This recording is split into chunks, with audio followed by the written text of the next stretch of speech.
तो बाहरी चिन्ह भी हो और उसके साथ साथ वास्तविक वैष्णवता के लक्षण। तो वैष्णव के लक्षण हमारे ग्रंथों में बहुत आए। भागवतोत्तम की भागवतों के लक्षण श्रीमद् भागवत में है, पद्म पुराण में वैष्णव के बहुत लक्षण हैं।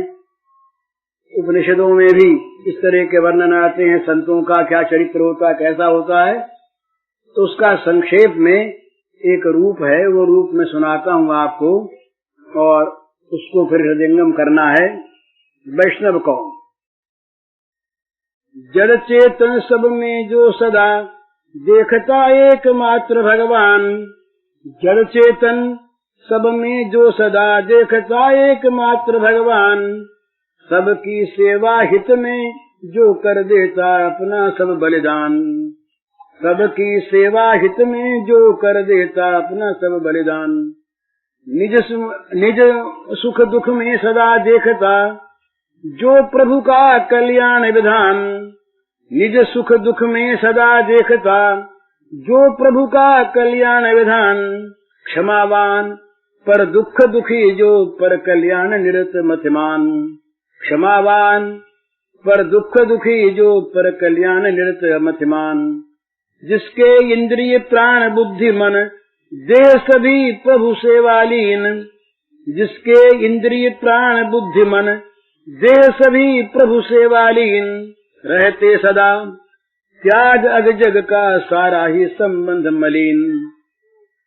रहते सदा त्याग अग जग का सारा ही संबंध मलिन।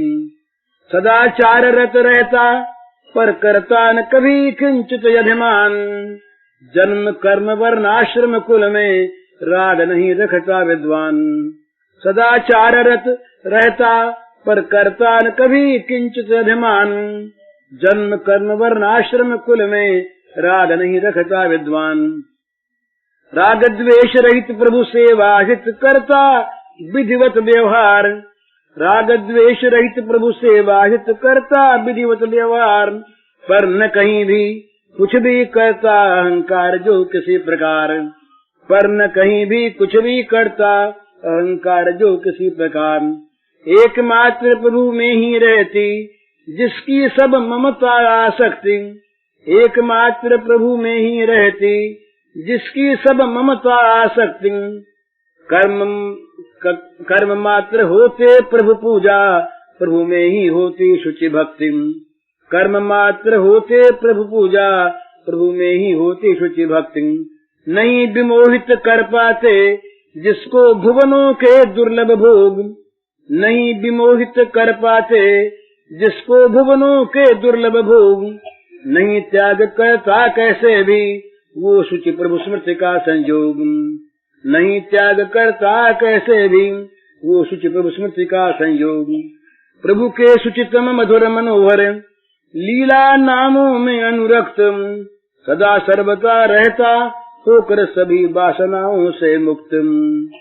प्रभु के शुचितम मधुर मनोहर लीला नामों में अनुरक्त। सदा सर्वदा रहता होकर सभी वासनाओं से मुक्त। दैवी संपद के गुण जिसकी सेवा कर नित होते धन्य। दैवी संपद के गुण जिसकी सेवा कर नित होते धन्य। भुक्ति मुक्ति का त्यागी अति बड़भागी प्रभु का भक्त अनन्य। भुक्ति मुक्ति का त्यागी अति बड़भागी प्रभु का भक्त अनन्य। इस प्रकार जो दिव्य गुणों भावों से युक्त नित्य रमणीय। इस प्रकार जो दिव्य गुणों भावों से युक्त नित्य रमणीय वही श्रेष्ठ प्रभु रत वैष्णव है सेवनीय अति आदरणीय। वही श्रेष्ठ प्रभु रत वैष्णव है सेवनीय अति आदरणीय। इसका संक्षेप में हम अर्थ समझ लें। वैष्णव कौन है? जो चराचर सारे जगत में सब प्राणियों में एकमात्र भगवान को देखता है और जो अपनी शक्ति के अनुसार सबकी सेवा में सबके हित में लगा रहता है। अपना सर्वस्व बलिदान भी दे देता है सबकी सेवा के लिए। अपने सुख दुख में जो सदा ही प्रभु का मंगल विधान देखता है। अपने लिए जो कुछ भी सुख दुख प्राप्त होते हैं उनमें वो समझता है कि ये प्रभु का मंगल विधान है, मेरे मंगल के लिए प्रभु ने भेजा है, सुखी दुखी नहीं होता, क्षमावान होता है और दूसरे के दुख में दुखी होता है और नित्य निरंतर दूसरे के कल्याण में संलग्न रहता है, ऐसा वो बुद्धिमान होता है।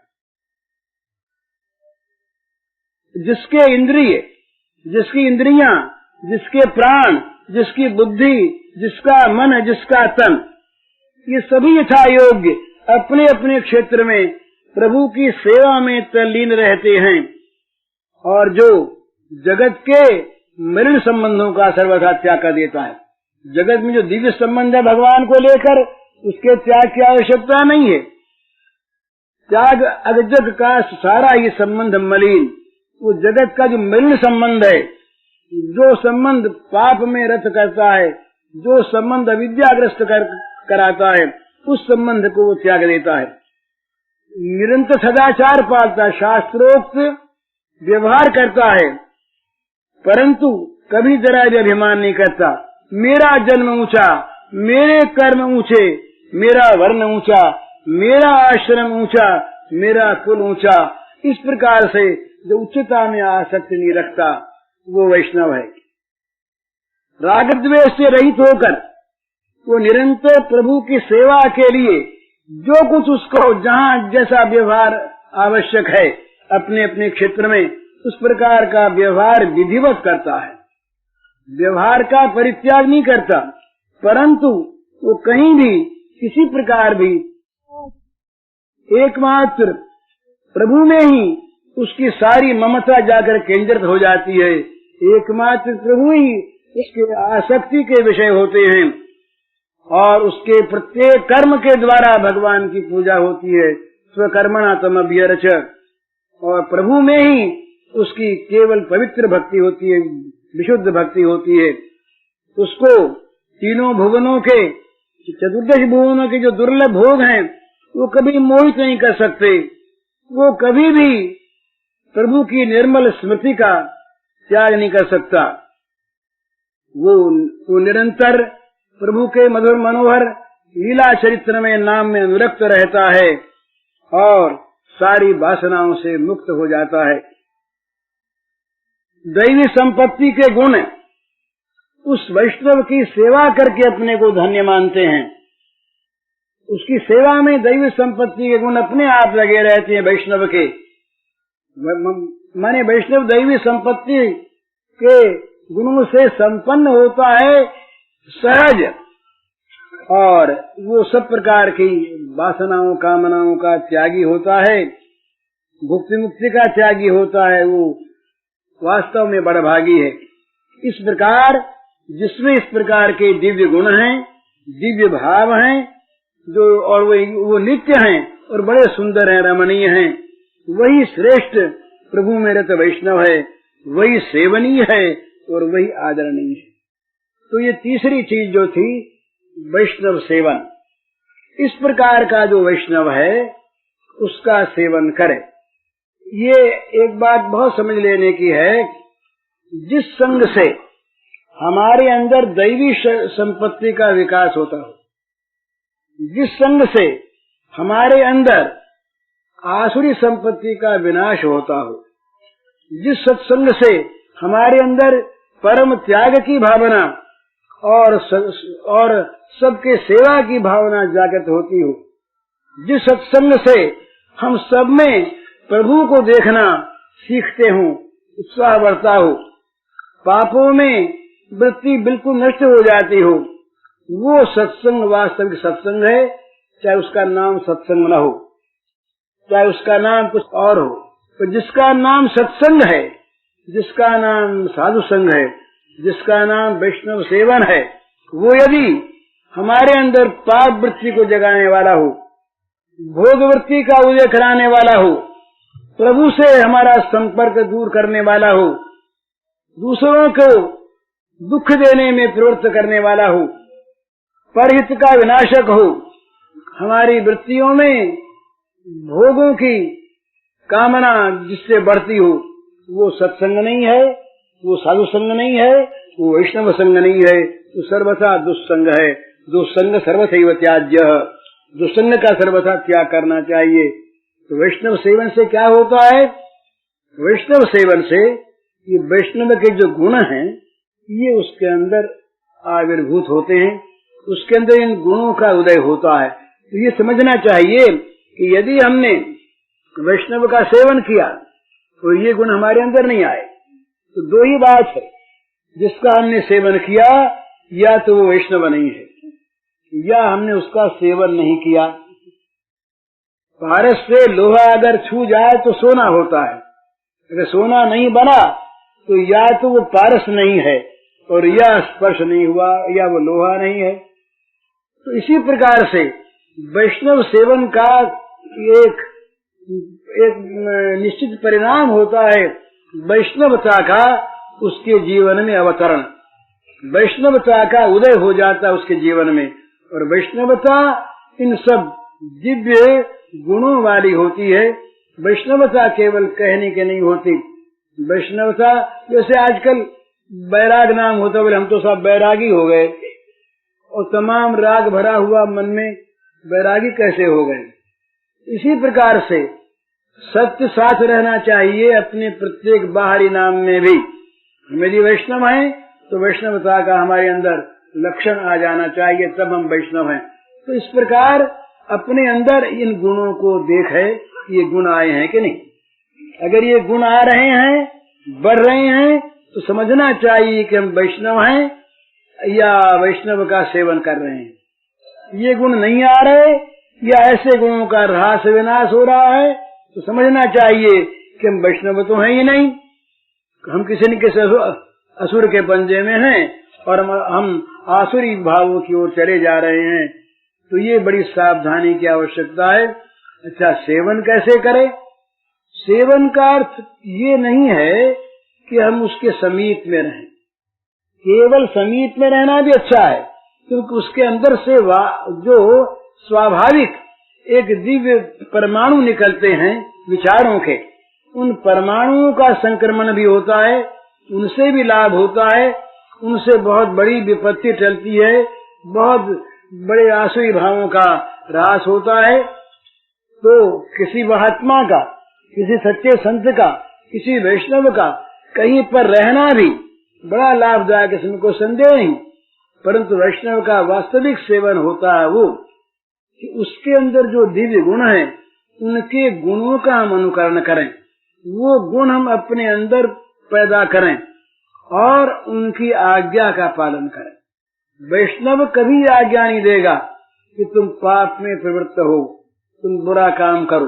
वैष्णव आज्ञा देगा कि सारे जगत में भगवान विष्णु भरे हुए हैं, व्यापक हैं, उन भगवान की सेवा करो अपने कर्मों के द्वारा, अपनी वृत्तियों के द्वारा, अपनी बुद्धि के द्वारा, अपनी संपत्ति के द्वारा, अपनी प्रत्येक वस्तु के द्वारा उन भगवान की सेवा करो। तो इस प्रकार से वैष्णव का सेवन जब होता है तब वैष्णवता उसके अंदर आ जाती है। वैष्णवता जहाँ आई तो वो असली धर्म आ गया।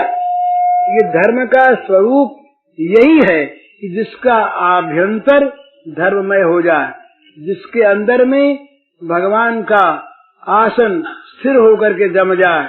जहाँ दैव है, जहाँ देव है, वहाँ दैव संपत्ति होगी। भला हमारे अंदर अगर भगवान विराजमान है, हम अगर भगवान के भक्त हैं, हमारी अगर भगवान में अनुरक्ति है, हम यदि वास्तव में भगवान को मानते भी हैं तो क्या होगा? भगवान को जहाँ मानते हैं वहाँ हमारे दैव संपत्ति अपने आप आवेगी। गुलाब का खिला हुआ फूल सुगंधित है तो सुगंध आवेगी ही। हिमालय में जाएंगे तो ठंडक मिलेगी, हिमालय में हम पहुँच गए तो ठंडक नहीं है तो नाम हिमालय होगा उसका, वो वास्तविक हिमालय नहीं। धर्म है और रक्षा नहीं होती तो ये मानना होगा कि वो धर्म नहीं है, किसी न किसी अधर्म को हमने धर्म मान रखा है या हमने धर्म का स्वीकार नहीं किया है। इस प्रकार से दोनों चीजें साथ होती हैं। जहाँ भगवान है वहाँ भगवान के गुण आते हैं, जहाँ देव है वहाँ दैव संपत्ति आती है। तो अपने अंदर निरंतर इस बात को देखता रहे, अपने आप को निरीक्षण करता रहे कि हमारे अंदर ये दैवी गुण आ रहे हैं कि नहीं। अगर नहीं आ रहे तो सावधान हो जाए, गुरु बदल ले कोई हर्ज नहीं है, उस संत को छोड़ दे कोई हर्ज नहीं है, उस संत के पास जाए, हाँ उस मंदिर में न रहे, कोई आपत्ति की बात नहीं है। हमको तो जहाँ भगवान मिले वहाँ रहना है, और भगवान जहाँ मिलेंगे वहाँ भगवान के गुण आवेंगे। हम सुगंधित किसी बगीचे में जाएंगे, सुगंध आवेगी। इसी प्रकार से ये अपने आप कसौटी, दूसरा संत कह दे हमें और हम अपने को संत मान लें, ये बड़ा धोखा होता है। बोला दूसरे लोग बेचारे बड़े अच्छे होते हैं, उनकी आंखें अच्छी होती हैं, ये सच्ची बात ये है। हम लोगों में जो हम लोग बोलने वाले होते हैं ना, मैं अपनी बात कहता हूँ, औरों को नहीं कहता, इन बोलने वालों से ये सुनने वाले कहीं अच्छे होते हैं। इनमें श्रद्धा होती है, इनमें विश्वास होता है, इनमें सच्चाई होती है, इनमें बाहरी ढोंग नहीं होता। ये बोलने की कला नहीं जानते, ये मानना जानते हैं। ये वास्तव में बड़े ऊंचे लोग होते हैं। लेकिन जहाँ केवल कहना आ जाता है, लिखना आ जाता है, वो तो नाट्य होता है। शंकराचार्य का कोई नाटक करे और वहाँ अद्वैत वेदांत की बड़ी ऊंची ऊंची बातें वो कहे, पर वो होता क्या उसमें। रामकृष्ण परमहंस ने एक जगह कहा कि गिद्ध अनेक ऊंचे उड़े बंगला में, दृष्टि था के गाभा गोड़े। उसका अर्थ यह है कि बहुत ऊंचे पर गिद्ध उड़ता है, उसकी नजर रहती है जहाँ पशुओं के सड़े मुर्दे पड़े हों, नजर वहाँ रहती है। इसी प्रकार हम बड़ी बड़ी उड़ान भरते हैं, बड़ी ऊंची बातें हम लिख सकते हैं, कह सकते हैं। बोलना एक आर्ट है, लेकिन उस बोलने के साथ अगर हमारे जीवन में वो चीजें नहीं है तो वो नाटक है, व्यर्थ है। वो नाटक अगर हम साधना के लिए करते हैं तो अच्छा नाटक है, और दंभ के लिए करते हैं तो हम अपने आप को धोखा देते हैं, अपने आप को गिराते हैं। ये श्रीमद् भगवद गीता में आसुरी संपत्ति का वर्णन जहाँ शुरू किया भगवान ने, तो सबसे पहले दंभ का नाम लिया। दंभो दर्भो मानस्य क्रोध पारुष्य में उतर। इसके बाद तो व्याख्या हुई दंभ मोह कपट छल छिद्र न भावा। तो निष्कपट होकर अपने हृदय में हम भगवान को रखें, दैवी गुरुओं को रखें, तब हम वैष्णव हैं, तब हमारा वैष्णव सेवन है। आस्तिक आदमी पाप नहीं कर सकता, सच्ची बात ये। हम किसी भले आदमी के सामने बैठ जाएं और वहाँ पाप वृत्ति मन में आवे तो क्या होगा? पाप मन में आ गया, पाप जगा, पाप में आसक्ति, तो चाहेंगे जल्दी उठ जाए यहाँ से। इनके सामने कैसे करें? शर्म लगती है ना हमको। तो जब एक मामूली आदमी से शर्म लगती है, जब हम किसी पुलिस के अधिकारी को देख करके चोरी करने से हट जाते हैं और भगवान खड़े हैं, भगवान देख रहे हैं, क्या फिर भी हम पाप करेंगे? भगवान के सामने हम क्या दुष्कर्म करने की इसका साहस करेंगे? नहीं करेंगे। तो आस्तिकता हमारी कुंठित हो गई है, सच्ची बात। नाम का एक महात्मा थे, उनके पास 2 शिष्य गए, 2 पुरुष गए बोध प्राप्त करने के लिए, और उनसे कहा कि भाई हमको बोध प्राप्त करा दो। तो गुरु ने कह दिया सर्वम खलविदम ब्रह्म, सब जगह भगवान है, वसुदेव सर्वमिति। बोले सीख गए, बोले हाँ सीख गए। अब वो पहले जो गुरु होते थे वो गुरु होते थे वास्तव में, शिष्य का अज्ञान हरण करने वाले, तो परीक्षा करने की बात सोची। तो कहा भाई एक काम करो। उन्होंने 2 नकली पक्षी बनाए, पक्षी बनाकर दोनों को दिए। तो कहा कि तुम एक काम करो, एकांत में कहीं जाकर पक्षी को मार लाओ। तो दोनों गए, एक गया कुछ दूर गया, मील 2 मील गया, देखा कि जंगल है तो कोई कुछ है नहीं यहाँ पर, कोई देखता सुनता नहीं, तो उसने पक्षी को मार दिया। पक्षी को मार के ले आया वो। घंटे 2 घंटे और बीते, वो तो उगता, वो तो अपने को सफल मानता है। गुरुजी से बोला, बोले महाराज जी वो तो नहीं आया अभी तक। हाँ वो तो नहीं आया। बोले मूर्ख है, देखो मैं कितनी जल्दी आ गया, एकांत स्थान में गया और मार लाया। और वो तो बुद्धू है, कुछ उससे होता वाता है नहीं। गुरु जी तो अपना निस्तब्ध बैठे चुपचाप, वो जानते कि क्या बात है। शाम हो गई नहीं आया, रात बीत गई नहीं आया, सवेरे लौटा। पक्षी को ज्यों का त्यों हाथ में लिए जीवित लौटा। तो गुरुजी ने कहा कि भाई क्या बात है, तुम पक्षी को मार के नहीं लाए? तो महाराज नहीं लाया। बढ़िया, देखो ना, ये तो ले आया, कभी का ले आया था, बहुत देर नहीं लगी। तो उसने कहा हाँ, मैं तो जल्दी ले आया था, मैं इसकी तरह से 24 घंटे बीत गए और तब भी ऐसे ही आ गया। इसने तो गुरु की आज्ञा ही नहीं मानी। गुरु जी ने कहा, उससे पूछा कि भाई तुम क्यों नहीं मार के लाए, क्यों तुमने देर की? बोले महाराज आपने कहा था ना कि सब ब्रह्म है, सब भगवान है, तो मुझे ऐसे कोई स्थान नहीं मिला, समय नहीं मिला जहाँ भगवान न देखते हूँ। आपने कहा था एकांत में मारना, कोई न देखे वहाँ मारना। तो मैं गया, दूर गया, तो वहाँ पशु पक्षी नहीं थे, पर वहाँ पेड़ थे, लताएं थी, वृक्ष थे, ये सब देख रहे थे। इनमें ये भी तो भगवान है, ये भी तो ब्रह्म है। मैं महाराज और आगे बढ़ा, बिल्कुल रेतीली जमीन में गया, वहाँ कोई पेड़ नहीं, पौधा नहीं। वहाँ पर भी मैंने देखा कि सूरज चमक रहा है, तो सूरज भी तो भगवान है। फिर मैंने देखा अभी सूरज बीत जाए तब तो एकांत मिले। महाराज सूर्यास्त हुआ तब तो लाखों लाखों तारे उदय हो गए, देखने वाले सूरज तो एक ही था। हमारा रात भर में बैठा रहा, तो तारे तो कहीं गए नहीं। मैं अलग छिप के गया, वहाँ हवा लगी, अरे तो हवा में भी तो वही है, हवा में भी तो वही है। फिर मैं गुफा में चला गया, तो वहाँ मुझे बड़ी गर्मी लगी। तो मैंने देखा कि गर्मी में ये जो ताप है, उष्मा है, ये भी तो वही है, अनल भी तो वही है। तो महाराज मुझे कहीं पर भी स्थान नहीं मिला जहाँ भगवान न हो, न देखते हो, तो मैं कैसे मारता? कभी तुम ठीक। और ये बोले तुम, बोले महाराज मैं तो गया, तो बोले वहाँ पक्षी थे। हाँ बोले पक्षी तो थे। तो बोले तुमने कैसे मारा? बोले मैं तो समझा कि जहाँ आदमी न देखता हो, आदमी तक की सीमित थी उसकी बुद्धि। तो ये वास्तविक आस्तिकता वहाँ होती है जहाँ उसके बुद्धि में ये निश्चय होता है और अनुभूति होती है कि हम भगवान के सामने, भगवान हमारे सामने, तो पाप कैसे करेगा? ये हमारा भगवान जो है इसी प्रकार का है, तो सर्वत्र है, सदा है, सर्वव्यापी है। यो माम पश्यति सर्वत्र सर्वंच मयि पश्यति तस्याहं न प्रणश्यामि सच में न प्रणश्यति। जो भगवान को सब जगह देखता और सबको भगवान में देखता, उससे भगवान कभी ओझल नहीं होते, वो भगवान से कभी ओझल नहीं होता।